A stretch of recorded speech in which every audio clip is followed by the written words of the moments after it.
তাহলে এটা গরু ছাগল পশু প্রাণীর মতো জীবন ভুল হচ্ছে। রাসূল সাল্লাল্লাহু আলাইহি ওয়াসাল্লাম বললেন, শোনো, ভালো বন্ধুর উদাহরণ আর মন্দ বন্ধুর উদাহরণ কামারের মতো আর আতরওয়ালার মতো। তোমার যদি বন্ধু আতরওয়ালা হয় তাহলে তুমি কিনে নিবা আতর বন্ধুর কাছ থেকে, নলে এমনিতে দিবে। যদি কিনে না নাও, এমনিতে যদি না দেয়, বন্ধুর পাশে বসে থাকলে আতরের গন্ধ পাবা তো। আল্লাহ নবী বলছেন, হাদিস বুখারী মুসলিম। তো আপনার ছেলের বন্ধু যদি ভালো হয়, আপনার ছেলে ভালো হবেই। আতরওয়ালা যেমন আতরের সেন্টকে ঠেকাতে পারবে না, আপনার ছেলের বন্ধু যদি ভালো হয়, তার ভালো চালচলন ঠেকাতে পারবে না, আপনার ছেলের কাছে চলে আসবে। আপনার মেয়ের বান্ধবী যদি ভালো হয়, তাহলে আপনার মেয়ে ভালো হয়ে যাবে, ওই গতিতেই সে গড়ে উঠবে।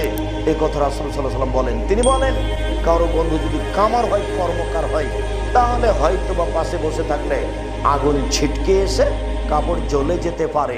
যদি আগুন ছিটকে কাপড় না জ্বলে, তাহলে পাশে বসে থাকলে নাকে মুখে ধোঁয়া লাগবে।